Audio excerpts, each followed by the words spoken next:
Photoshop. And from there, I've just been like exploring design. But my parents didn't want me to be a designer. They wanted me to be a doctor. So I went to university for a bachelor's in neuroscience, computer science, and statistics. So that's what I graduated with. And I hated it. I was a software engineer for a little while. I did a little stint at IBM. And then I decided, you know what? It was design. That was my passion all along. Why did I pick anything else? So then I shifted into design, and I decided that I wanted more education in it, which is why I applied for the bachelor's program, and now the master's program. And since then, I've just been doing design work and getting my feet wet in a lot of different areas, different types of design spaces. And that's kind of where I am right now. Awesome. Did you find that your background in other studies contributed much to your knowledge in design or what you've applied to design? I think the one that was the most helpful was engineering, or just like computer science. I find it a lot easier to communicate with developers. For example, just today, like we were talking about colors and how to like deliver colors to the engineering team. And it's really easy for me just to be like, okay, I'm just gonna write you a JSON file of all the colors and how they're supposed to be written out. And it just made the developers work so much easier that we can communicate in that same language. So that was probably the best takeout from my education. Awesome. Do our Allier friends have anything to add? Because you guys had architecture backgrounds, right? That seems like a very different step towards design. I think architecture is very much design related in terms of composition, layout, presentation, even just designing a place. You're thinking about people and how people use the space. Same thing with websites, how people use the website. So you're thinking about user flow charts and such like that. So architecture is very similar in that sense. And I find that transition from architecture to graphic design, UI, UX, branding, all that umbrella design that Kevin, right, was talking about. Is that yeah.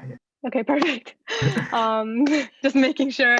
So I found that transition really easy, but I think maybe Tina has a different perspective on moving from architecture to graphic design.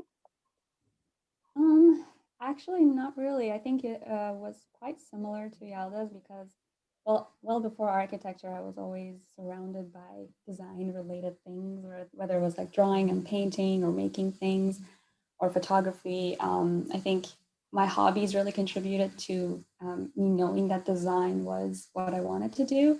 And then graduating from architecture, that really helped develop building not only like software skills, but also design thinking, which is something that is broad, but it could be applied to UI UX design as well. So I think my break into the design was quite smooth. That's true, actually. I'm not a designer, so for me, architecture seemed like a far step, but now that you mention it, they're actually very similar, yeah. What about you, Natalie or Irene? Do you have anything to add? I feel like transitioning from, since I come from like a philosophy background, that might seem a little bit weird, but being in this industry, I've met so many people who have not studied design in like a really academic sense, or like actually in a really literal sense. A lot of these people come from boot camps or they're self-taught like myself.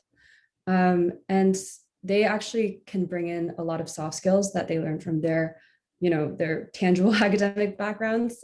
So I have a lot of friends who studied music in school and ended up in UI, UX and product design. I think I brought some amount of empathy and analytical skills from philosophy into UI, UX and product design.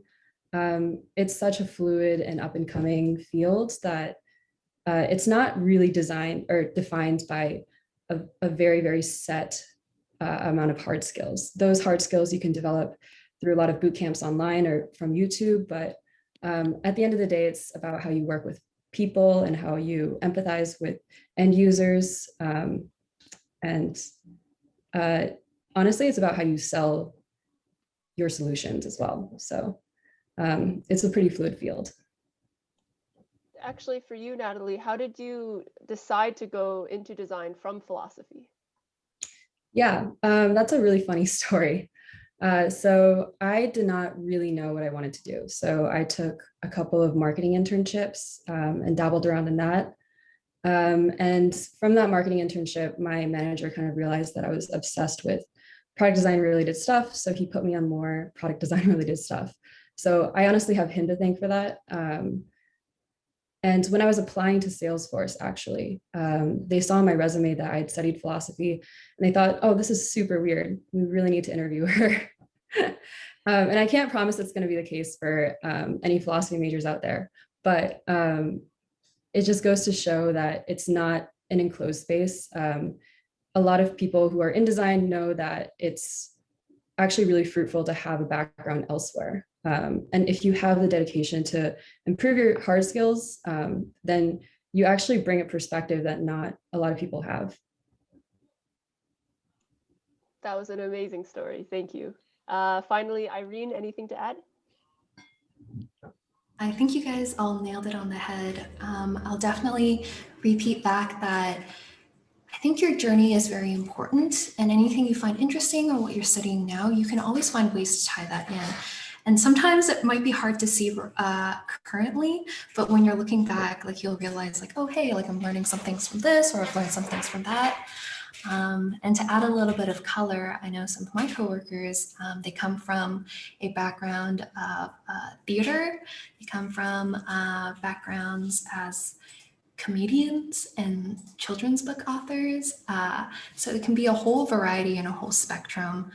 I know for myself, I graduated with a BS in cognitive science in the CS stream, but I also did a double major in English literature. And for the longest time, I would always drop the English literature major from my resumes because I was like, this is not relevant. Like people are going to see this and it's going to dilute the impact of other things. But when I was interviewing for different companies, especially when I was interviewing for multi-modal design, designer position, people were like, hey, when I was talking to them, I brought up I had an English major, I majored in English literature, and they were like, oh, you should really tie that in. Like you should tell people, you should make this a vocal part of your journey and your narrative. So yeah, if you are a little uncertain or a little worried about what you're currently studying and how that might be relevant to the design field, do not worry. It's definitely relevant because you are a designer and it's part of your journey. Thank you so much. Oh my God. Those are such great answers. I'm excited. Okay, next question. So what motivated you to join your current company / start your own company? Since Irene kind of went last, how about we start off with Irene this time? Oh yeah, okay. So I mentioned being a multimodal designer. That was something I kind of knew I wanted to do coming out of school. I wanted to mix and meld emerging technology and be a designer in that field. So what I actually do is I'm both a conversational designer as well as someone who looks at visuals for Siri as well. So you can think about all different types of modalities when it comes to design, something like extended reality, AR, VR, that ties into it as well. So looking at conversational interfaces, there are only so many companies that are doing work in the space in terms of intelligent interfaces. Of course, we have a lot of really cool examples of interfaces in terms of phone calling systems. You know, you've ever been on a phone menu where it says like respond yes or no, dial 1 to continue. Those are also examples of conversation design. But yes, in terms of tech and AI agents, there were only so many companies to pick from. So that definitely narrowed the scope. That's like really cool. So just to kind of reiterate, multimodal refers to kind of like different kind of dimensions of interfaces, like not just visual, but the audio and maybe like you touched on VR, AR, like kind of emerging technologies in different ways that a user can interact with something, like with technology. Oh yeah, think of all your 5 senses. There are also haptic designers. So anything that comes with vibrations, what kind of vibrations can actually send you alerts for certain things. That is also a type of design that you can get into. And we would kind of fall into that crazy category of multimodal if you want to mash it up with graphic design. That's super cool. And now I'm going to turn it to Tina and Yalda. Like, what motivated you guys to start your own company? So we actually started our company to support the Black Lives Matter movement, hence the word allié, which essentially means to unite and to be an ally. So we are doing that by supporting small Black-owned businesses in Toronto by providing services for free. And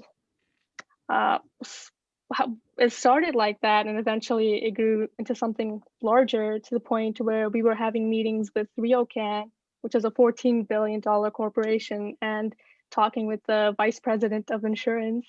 And that was an unbelievable experience. And so along with that, we also went viral on TikTok for our tutorials, our design tutorials. I love that. And now we have over like 8,000 followers in 1 month, and it's just been such a great experience. Yeah, lots of people have been requesting us for tutorials, and it's been really overwhelming. So hopefully we're taking it little by little. But that's, I think, the beginning of our story. And slowly, as with any startups, you pivot. You always pivot to what works best, because obviously, no matter how much you try, there's some things that are just not going to work. I think that's the biggest startup lesson you'll ever know. Just pivot. But yeah, started with BLM, went into big corporations, now in tutorials. A little bit of everything. That's like really incredible. Oh, Sorry. it's okay. I think more generally speaking, the motivation to actually start our own company came from our first realizing that what we studied, which was architecture, wasn't what we wanted to do as a career path, but we still wanted to take the design skills and knowledge that we learned, because we still like to design, but we wanted to apply it in a setting where we could really help other people in a more personal way. So I think that realization and admitting that, okay, like what I studied is not what I want to do, but I still want to take it forward in a different way, prompted us to kind of have a conversation with each other, me and Yalda, to kind of start our own business and make our own path here. That's really cool. So I see that there is one question from the audience. They're asking, do you guys feel like the UI UX industry has become really saturated? Maybe I'll turn it to Natalie first, and then everyone else can kind of jump in. The saturation, I think there's a lot of interest in it right now, for sure. I don't know if it's too saturated. I know there is a lot of demand for UI UX. Companies nowadays are just starting to understand how important it is to optimize your product, not just for the general user, but also for all users. So I love that multimodal design was brought up. I personally am an accessibility designer on my team, which means I actually design interfaces that optimize for screen reader uses. And people who use screen readers tend to be low vision or blind.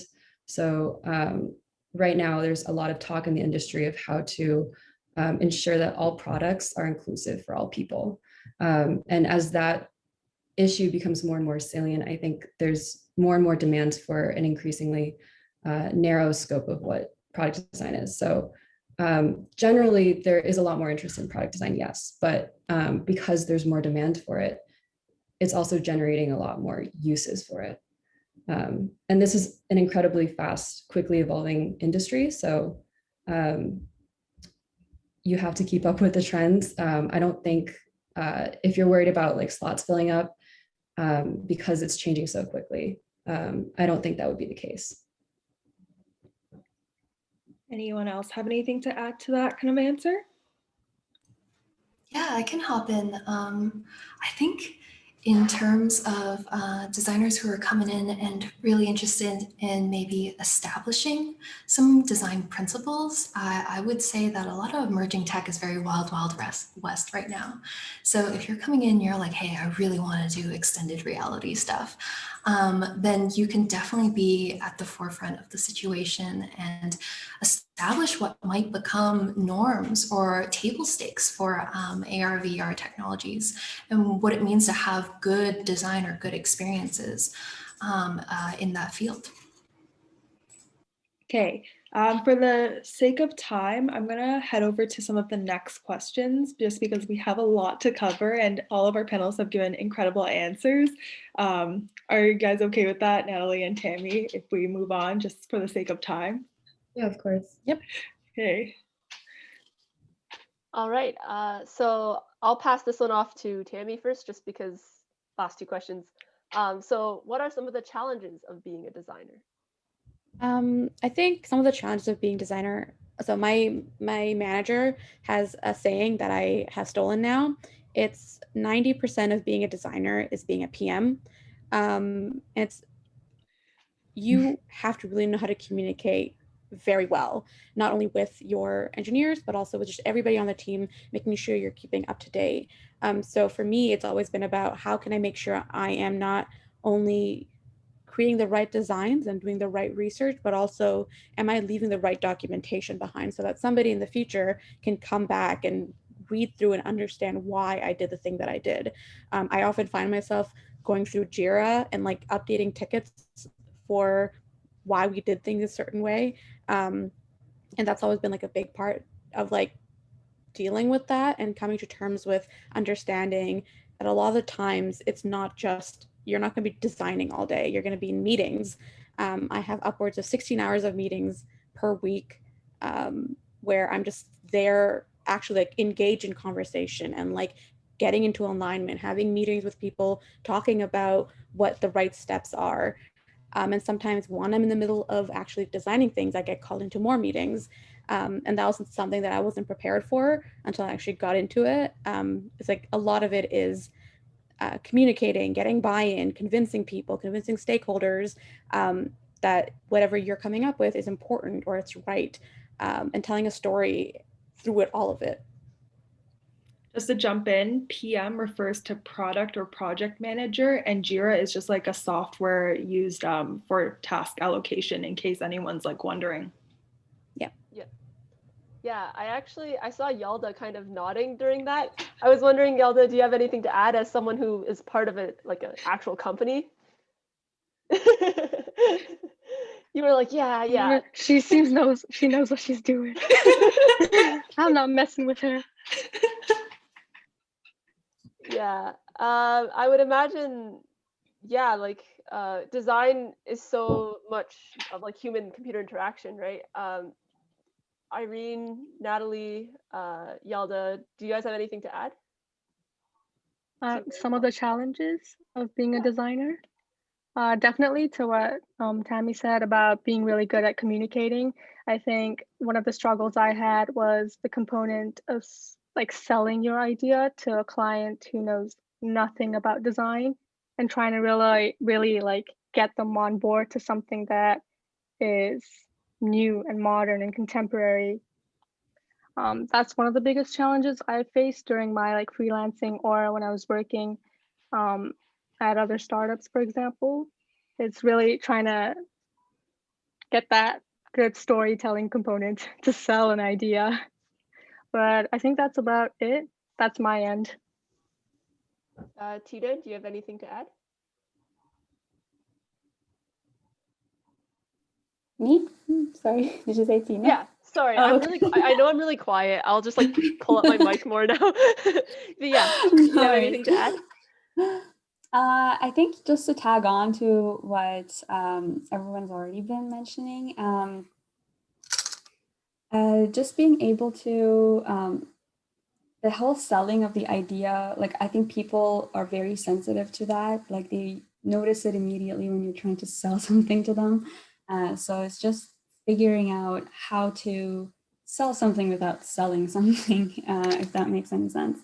I think that's what I would add. I actually had a follow-up question for Natalie and Irene on the kind of bridging off of the communications and selling something. So you guys are working on kind of like a new or like more emerging areas of improving accessibility or working with different mediums of like interfaces. So how do these challenges differ in your roles, or are they different? Like, do you see kind of like a higher barrier of buying in? It's tough. When you are working on something that is only just emerging, there isn't really as much of a precedent set. There aren't as many patterns that you can model your designs after, proven patterns. So in a way, like you have to, I guess, like pave the way or be very creative in finding solutions. And sometimes it gets a little frustrating. I know, especially when I'm designing certain screen reader patterns. We work with a couple accessibility designers, and they are very strict and very critical, but for a very, very good reason. And so it's a lot of learning involved. I have to do my best to be as empathetic as possible for the type of user that I'm designing for. My team and I actually have blindfolds on our desk at all times, so we can try and emulate the process as much as possible. And it is like a very challenging process watching, all of your solutions get shot down, but eventually like you'll come to a solution and it'll feel so great. And from that experience, you'll learn a lot, and maybe become a little bit more empathetic for a type of user who is underrepresented. Whoa, that's so cool about the blindfolds on the desk. That's really sick. Nothing to add. I think that was a really good answer and definitely echoes a lot of the sentiments I have. Okay, on to the next question then. Thank you so much. That was like great answer. So kind of we touched earlier on in terms of touching on your journey. So in your opinion, kind of what is the most important soft/hard skills a designer should have? I know you guys mentioned less of an importance on hard skills. So I guess more on the soft skill side, as someone who's an aspiring designer, what can they build up, or what should they kind of build up? I'll start with Irene. I think for me, I know that this was kind of covered in some previous questions as well, but definitely communication and collaboration. I also have a lot of meetings throughout the week working in health and wellness. I have a lot of stakeholders that I have to tie into design decisions, product decisions, and it means a lot when you can communicate with each person and being really open to what they're saying and making sure that you're incorporating their feedback, but also being like strong, tough, confident woman in your own design ideas. That can be a really hard balance to strike.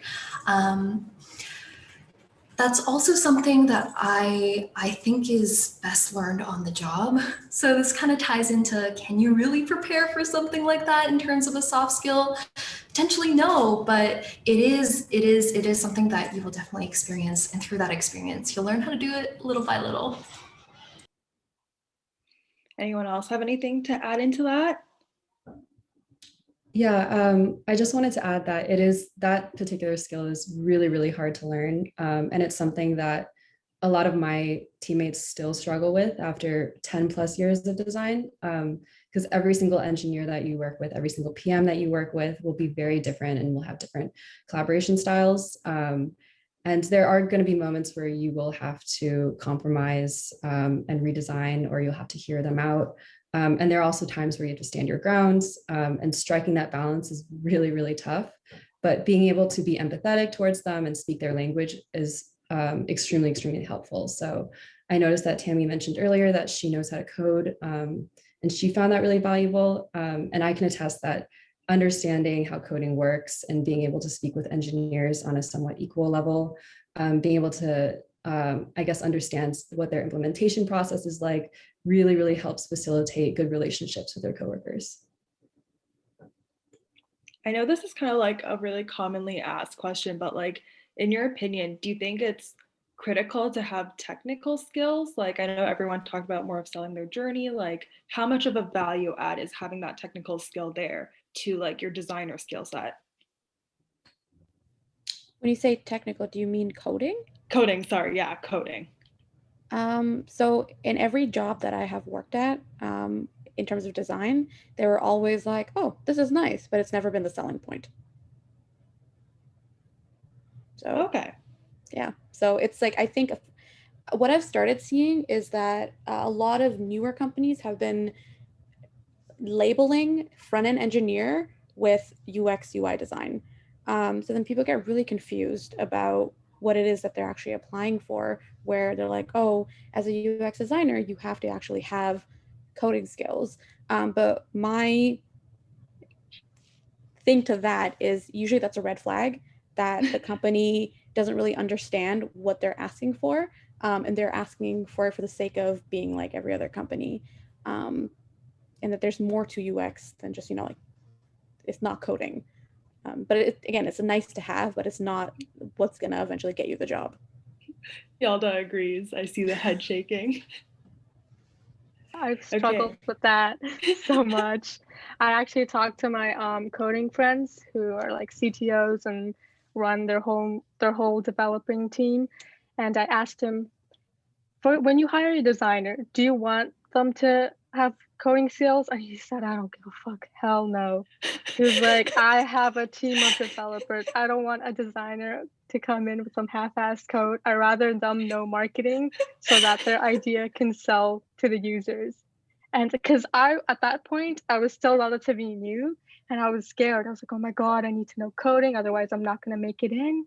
But once I had this conversation with all of my coding friends who've made it rather far in their career, I always got the same response from all of my developer friends. Just like, no, just know the basic, just know what you're doing, but you don't need to know coding specifically. We don't want you in our business. Majority of the time, we don't want you messing with our code or anything like that. And then that's how my experience when I actually got into my first UI UX job. It was literally, they had a developer, they had a whole team, and I just worked with them.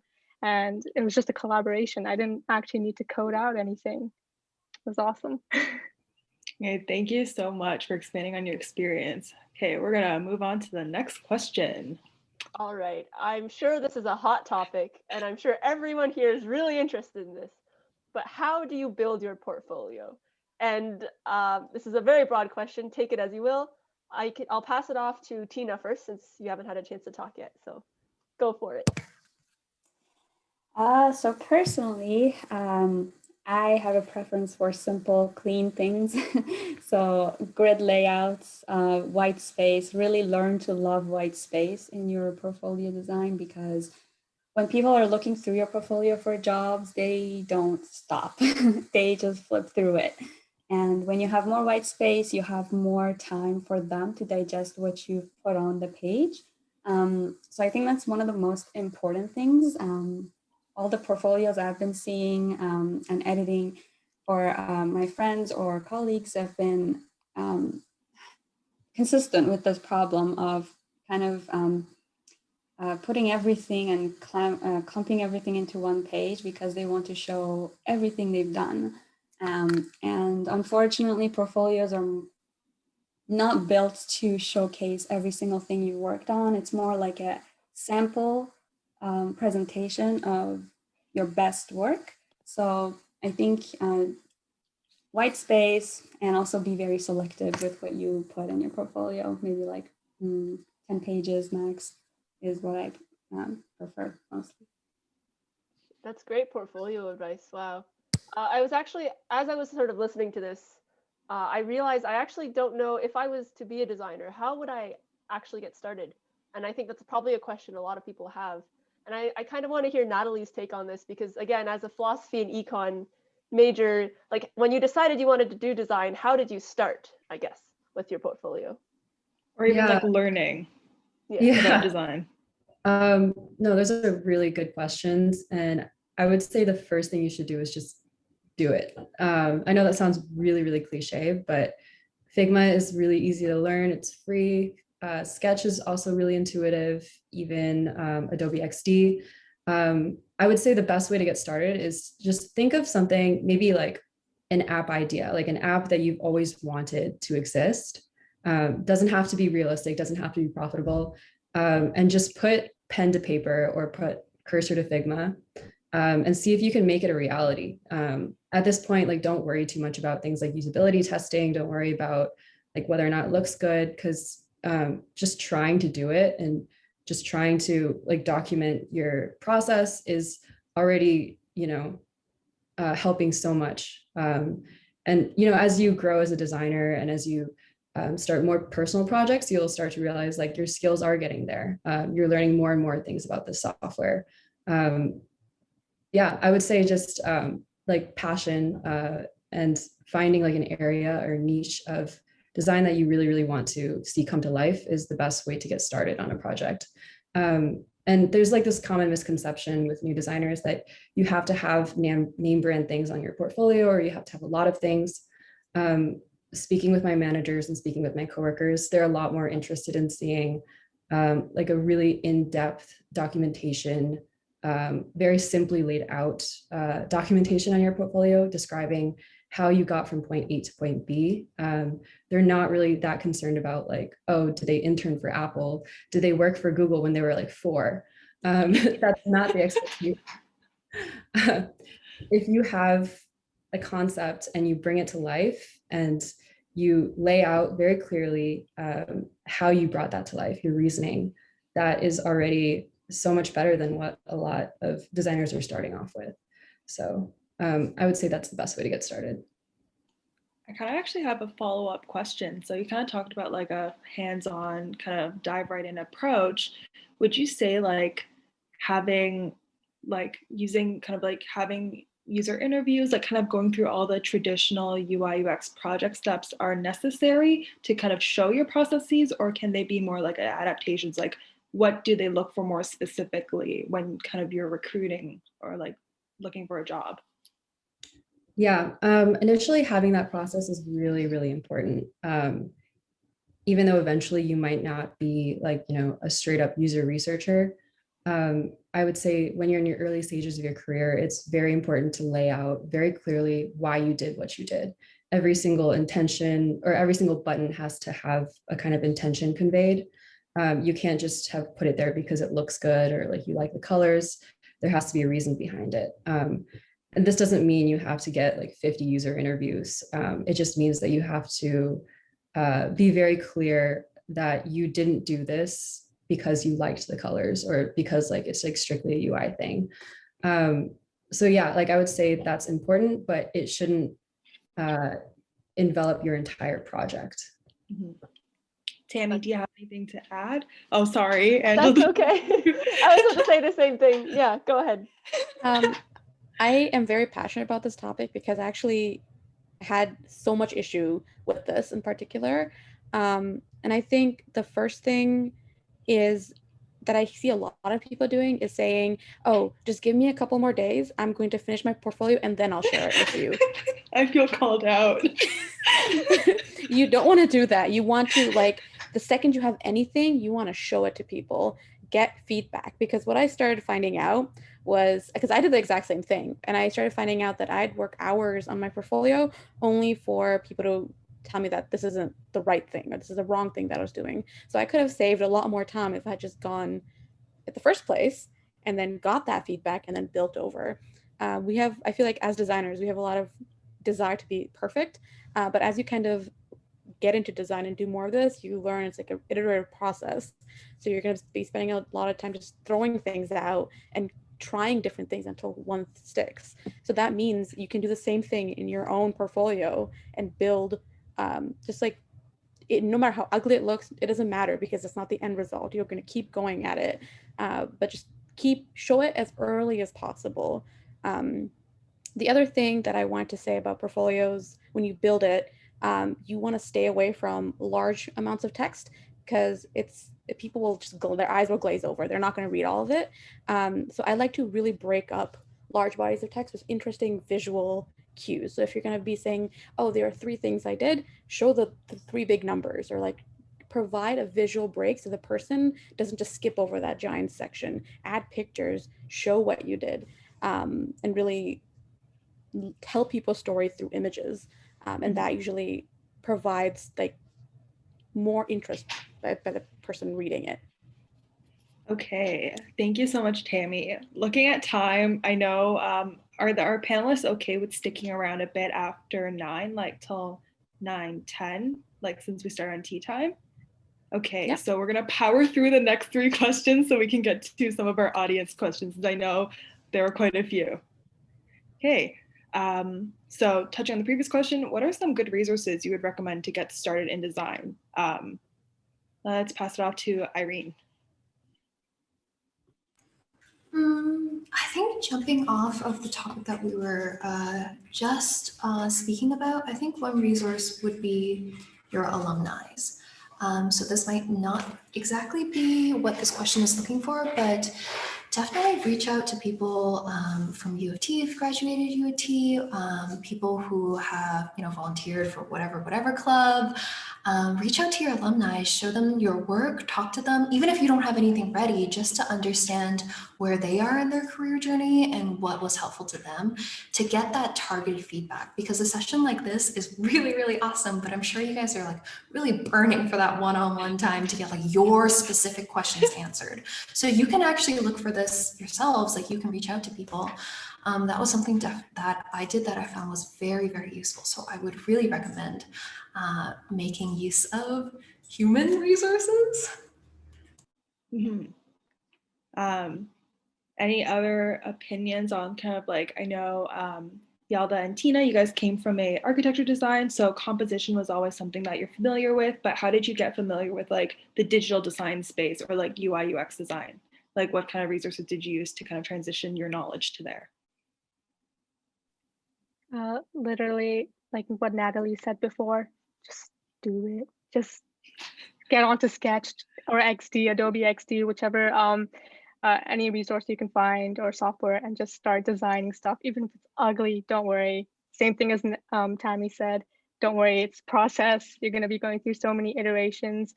So I think I like really only started because of my startup friends, and I had to design stuff for them. And then eventually I realized, oh my God, I really love this. And then I started on Adobe XD, InVision as well, because that one is free if you're not willing to make that commitment to Sketch yet, which is like $50. But yeah, give InVision a go. Okay. Oh, yeah, let it go. Another really good resource is kind of similar to what Irene said. If you just stalk other people's design portfolios, there are a lot of amazing designers out there. You can kind of get a sense of what their process is like. And they all work for different companies like Apple, Microsoft, and they all have different design and research processes. That is like a really good way to streamline your learning and to develop your own style and philosophy. Cool. Okay, next question. All right. What other roles can design prepare me for? So we've talked about sort of going from other stuff to design, but is there a vice versa as well? I'll pass it off to, Irene. There you go. I'm just like looking at people and picking. Yeah, so not to hammer this, go off like a broken record, but there are so many different roles in design. I know we often focus on graphic design and graphical interface design, but if you start there, you can always hop off into a number of other ones. We've talked about, having that programming background. If that's something that you're interested in or already have, you can become a design technologist. These are people who just prototype rapidly. They do the kind of like the overlap of design and programming, where they do a lot of creative stuff. There is places like design strategy. If you're someone who's really interested in like the business, the product, but you also kind of want to be a designer and you also know a little bit about empathy and the user needs, then design strategy could be a place for you. These might sound like kind of like buzzwordy, but I swear there are real jobs that are hiring real people. So I think their design can really take you to a bunch of different paths. And the best thing you can possibly do is just take note of what makes you happy in your day-to-day life. And I'm sure you can find something that is going to be overlapping with design. Mini plug, you can also join Blueprint or UDesign to gain hands-on experience working with clients if you want as a student. A great way to learn on the job. Yes, I approve. Or UDesign works too. Yes. Yeah, That was an amazing answer. And since we're running low on time, do you want to just speed to the next one, Yes. Carrie? Yes. Ooh. What is I think this, oh, sorry, go Angela. No, Go. it's you, it's you. Okay, I think someone asked this earlier about how if design is saturated, and you guys, oh my God, talked about a bit of like the different roles that you're interested in, or how broad design is. So what does the future of design look like? Like, what do you guys think, like 10 years ahead? Is AR and VR gonna take over the world? That's what I'm curious about.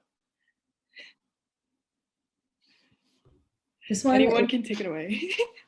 This one is really interesting. I was watching this TV show. It was like set in the future, and they had like was it self-driving vehicles. This is like, you know, futuristic tech world, and on the screen it was like a fake Tesla. They had this thing that said, like, it was a toggle. It said prioritize passenger or prioritize pedestrian, and that's a really interesting design question, because basically that's like asking, like, in the event of a crash with this self-driving vehicle, like, do you want the safety of the passenger to be prioritized or the pedestrians? Huge ethical question. I'm not going to get too deep into it, but basically what this implies is I feel like design is going to permeate into so many different fields that people didn't even imagine it would permeate into. AR and VR is just the tip of the iceberg. Accessibility is just the tip of the iceberg.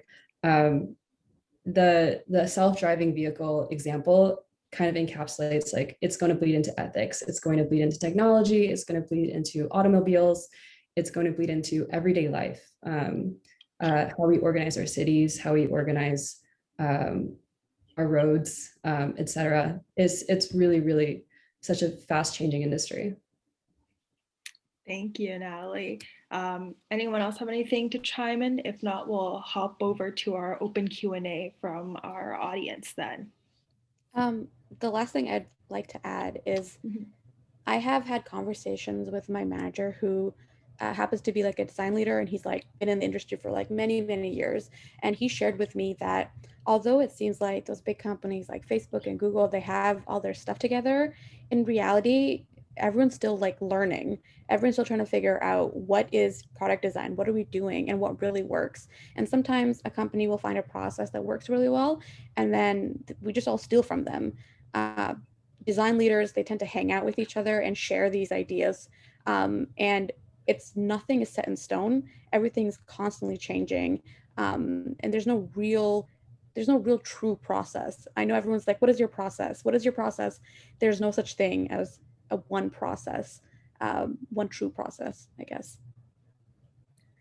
Thank you so much, Tammy. That like is so valuable, because I feel like whenever I try to ask designers for like their toolkit or something, they're just kind of like, you figure out as you go. Yeah. It's so dependent on like a case by case basis. It's not like when you're doing a project where a framework can just be applied and that has the desired output. Yeah. Okay. Yeah. Now we're open Q&A. So we had a bunch of compiled questions, but to make this more engaging, if you have a question, please raise your hand and you can unmute we'll call you out. You can unmute yourself and ask our panelists directly. Oh my God. If you're not comfortable with that, we can ask it too. You know what? Let's do the two questions that have been asked for now, and then if anyone else wants to chime in, feel free to raise your hand or type in the chat. So the first question that was asked was, how are UI UX designers paid in the industry compared to other tech roles like software engineering? Taboo. Yeah, big question. But is there anyone who wants to try to give it a go? I can go, I guess. I think it really depends on where you end up going. In my experience, I've been in design roles where I wasn't paid very highly, but once I started going to more of the Bay Area companies, my salary went up. So it really depends on where you're landed and what you're working on, and what your position is. I think to add on to that, location definitely matters. Companies also matter. So some companies have a very clear prioritization when it comes to design, and those are the ones who are going to likely to pay you on par with any other workforce, like same as their engineers, or same as their PMs, or even more than their engineers and PMs in some cases. I would also say there are great places to check out pay, like Blind or Levels FYI, if you're interested in that stuff.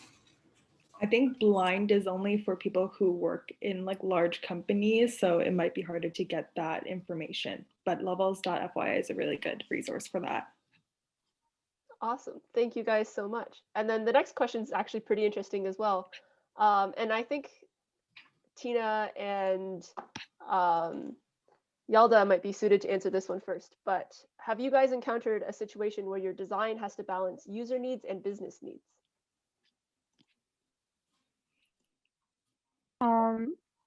I think for anything that you do, you have to find that balance for both. Especially with all your clients, you're going to be dealing with the marketing team, the business guys, all these guys who only care about time and money. And the truth is, some of them don't even care about design or value design. But that's just like in terms of your design as well. It really you have to accommodate for everybody. So finding that balance between user needs and business needs is really difficult sometimes, but it's worth it.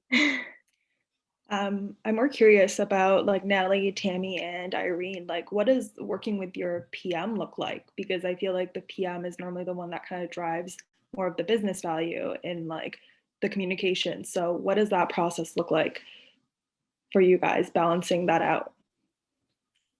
They are your peers. So in an ideal situation, the engineers, the PMs, and the designers are all on equal footing. Obviously, this is not the case for a lot of firms or a lot of companies, but idealistically, like it is. And so you're supposed to work with them and come to a compromise solution or come to a solution where all three parties are happy. The engineers are able to implement something very quickly, or not quickly, but like of high quality. The PMs are able to meet their metric needs or and take it to stakeholders. And the designers need to be happy with how usable it is for end users. And so theoretically, you're not supposed to be arguing with them a lot or in contention with business needs a lot. But it's almost inevitable that there will be some conflict. And in those cases, you really have to rely on your communication skills to convey what you think is the best story, and maybe even work with them to illustrate something that, you know, meets in the middle. Any other things to add on from think Tammy, at Irene? Natalie, I think, hit it on the head, I think. Okay, we have another question. So how long would you say completing the first project for your portfolio would take, keeping the reality of COVID in mind? Tammy, do you want to start since you're so passionate about the topic and you also talked about, I'm not trying to call you out, like you also talked about how it's an iterative process. So kind of like, what are the expectations when starting your first project? I think it really depends on what is it that you're trying to do for this project. So something that I did, one of the very first projects that like a passion project that I did, I gave myself a month to do it, where I worked maybe like a couple hours a day to get it done. And that helped me almost land an internship at Google, that one project. But I've also seen people who do case studies or like design challenges within a week. It really depends on you deciding, okay, I want to produce this kind of thing, and I think it will take me this long, and I'm just going to try it out. So my very first design thing took me a month to do. Then I started noticing that every other design challenge that I did for myself, like when I was applying for internships, took me less time to complete. That being said, so I think this was touched on a little bit at the beginning, but design is so big. There's so many things you could do. You can be like a visual designer, you can do interaction design, you can do research. And at smaller companies, you're going to be doing all of them, but at larger companies, you'll start specializing. So I find that a lot of people struggle with doing all of them at once. And what really helped me was picking one thing and then getting really, really good at it. So I started out just doing visual design. I just made my interfaces look as beautiful as possible. And once I was able to have that skill, and companies are like, okay, we're willing to take you because you have good visual design skills, but then we'll help you and teach you to be better at the other things. That's when my other skills start to go up. So you can also take that approach where the project you're working on is just focusing on one skill and building that skill to the best you can make it, and then work on the other ones as you get more into your career. I hope that answers your question. I'll also hop on with two other points.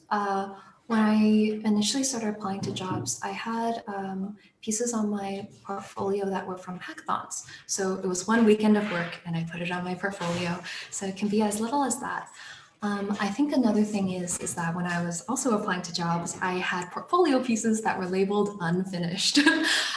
So don't be too stressed out if you're working on something you think is going to be really juicy. You can put the work that you've already done on your portfolio. That's still like really solid work. Just put the caveat that like, hey, I'm still working on this, like I'm going to be updating it, but like show those first iterations, show the feedback you got in the second iteration. Maybe you don't have the final product yet, but at the end of the day, like, do they care about your critical thinking or do they care about your final polished piece?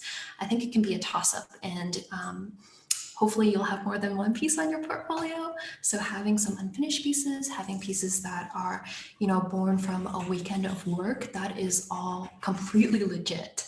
And the sooner that you can get it in front of people and start getting feedback, the better. That was incredible answers.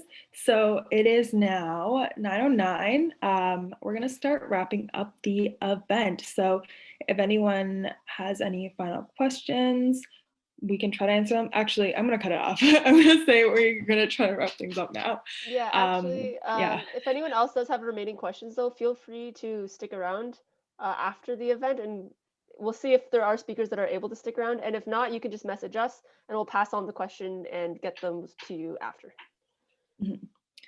Okay. Does anyone want to plug anything at the end? I just want to thank all of our speakers for coming out and also all of our attendees. Thank you so much for engaging in this event. I know it's kind of late, but I'm really glad that you all stayed. If anyone's interested in reaching out to our speakers, are you all open to them reaching out to you on LinkedIn or any other platforms, or how can they best kind of stay connected? LinkedIn sounds great. Yeah. Yeah, I am also happy to stay on for a little longer if people have more questions. And if not, yeah, LinkedIn is definitely good. Y'all can reach out. Okay. Yeah, Angela, any last words to say? No, I guess that's pretty much it. Just one more question to the speakers. Does anyone want to like plug their social media or website or business? Speak now or forever hold your peace. Well, follow me on LinkedIn. Get me that LinkedIn clout. Yeah. Wait, LinkedIn's like network effect is so great. Like when posts go viral, it's actually so ridiculous. Mm-hmm. Also, apparently people are getting jobs on Twitter now. So TBH on Twitter, get me that Twitter clout. Okay. I don't know if you guys are on Clubhouse, but people have been networking oh my God, on yeah. Clubhouse. Like, it's actually never mind. ridiculous. Follow me on Clubhouse. That's how you should reach me. Okay, wait, I'll follow you. Yeah, and then as a final note, I know people when they signed up expressed interest in learning more about UDesign and or Blueprint. We will take those emails, give them to either club, and we'll reach out to you if you have any questions or concerns about that. And if you haven't been able to sign up yet, you can just reach out to us either in the chat or afterwards. We both have social media that you can DM us on. Yep, there's Kevin plugging UDesign. Go check him out. And yeah, that's pretty much it. So I guess we can consider the event over now. Thank you all for attending. And again, if you are able to stick around, speakers, feel free. And if anyone has remaining questions, they can ask them now. So thank you. Thank you. Thank you. I'm not sure if they're still here, but I saw someone did have their hand up with a question. If you want to speak up and ask it.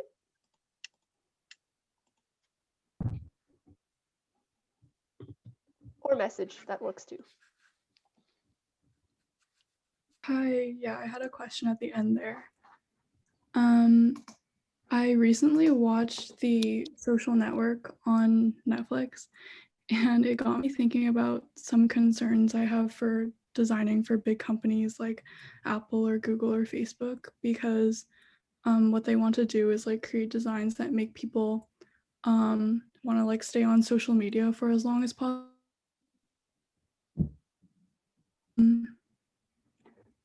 Oh, did I cut out? Yeah. A little bit. That's okay. Okay, what was the last thing I said? Sorry. I Design. think you're talking about dark patterns, Yeah. like trapping with design.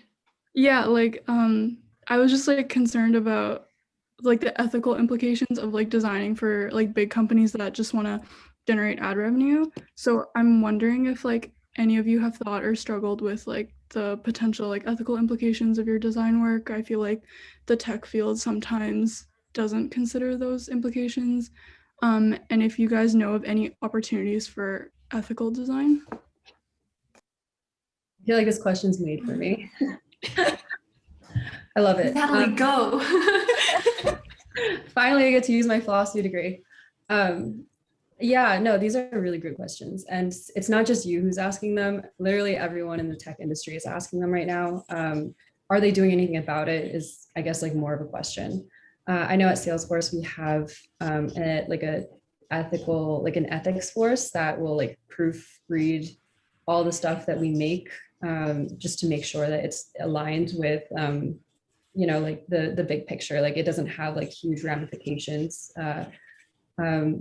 And I think like more and more now as people start to become aware of like how impactful design is on ethics and how impactful tech is on ethics, there's more of an onus on companies to make sure that they're not creating bad products. I think the thesis for this film was, it wasn't really Facebook's intention to create a bad product. It just kind of happened that way because the demands just kind of led it that way. And I think now there's more of a guardrail for companies, not to say that like, Facebook is perfect now. That's not the case, but there's certainly more awareness and salience around that. So I know I have friends who work at Facebook and friends who work at Google, and they do talk about this stuff. But because it's been brought to the attention of a lot of higher managers, people who have really big impact on the company, they are starting to, I guess, like have this trickle down effect of, how can we make a good and ethical product? So I'm not sure if that answered. I was just gonna jump in at the end there and add on two other kind of tips. If this is something that you are really interested in or like really worried about or want to sincerely avoid, working for a company that you think uses a lot of dark patterns, I think two things to look out for that might help you in your job search is one, consider how that company is making money. So there are definitely companies that literally make money by having your eyeballs glued to the screen for longer, having you consume more and more content. So TikTok could be a version of that. Facebook is definitely a version of that. Google, the more you use their product, that's a version of that because they sell ads. And I think another really good thing to look out for is what is like the news update on their hiring and firing practices. So something that some of you may or may not know is that Google has been firing a lot of their AI and ethics researchers, like their head researchers. And if you're someone who is really concerned about dark patterns and the ethical ramifications of using certain technologies, especially in the design field where we care a lot about human experience and human stories and lived experience, this might be something that you want to take into your consideration. So keep, semi-plugged in just so that you know these kinds of things. And if anything pops out as a red flag, you got to think to yourself, like, do I want to work in a place that's doing X, Y, and Z? Do I want to work in a place where they're going to ask me to design certain things because that is their literal business platform? I had like a question that kind of bridged off of that if no one else has anything to ask first. Okay, no questions. Kind of like, how do you see policy playing a role in design in the future? Just out of curiosity, just because kind of touching on the ethical ramifications, and I know that kind of these business models are starting to shift because governments are realizing kind of like the power that tech has, and it's always been this balance of like antitrust cases. But do you see like legislation and policy playing a bigger role in regulating these dark patterns or regulating how design is being implemented in like user interfaces or just interfaces in general? Okay, this is going to be very Apple biased, but I think one thing that's popping into my head that is related is a piece of it is going to be government regulations, but another piece of it is going to be the industry regulating industry. So something new that came out in terms of iOS is that Apple is actually going to force apps. We're going to have modals that pop up and say, hey, you know, X, Y, and Z app is taking your data and you can turn it off by going here. And this stirred up quite a bit of commotion with Facebook because I think a few months ago we started doing this and we started popping up saying, hey, Facebook is having XY data streams and we're pulling XYZ from your phone and your usage. If you want to turn that off on Facebook, go to settings, go down to Facebook, go down to whatever privacy, and you can turn it off. Facebook was very upset. But yeah, so some of it is industry regulation. Some of it is going to be government regulation, and some of it also going to be industry kind of policing industry. And I think it's important that it happens in tandem, it happens in parallel. So it's never really just one body trying to make things good. I think we all got to be a little bit accountable. Thank you so much. That's like always something that comes up in like tech news. So I was really curious. Okay, since we still have our panelists, anyone else have any other questions? You can just unmute yourself.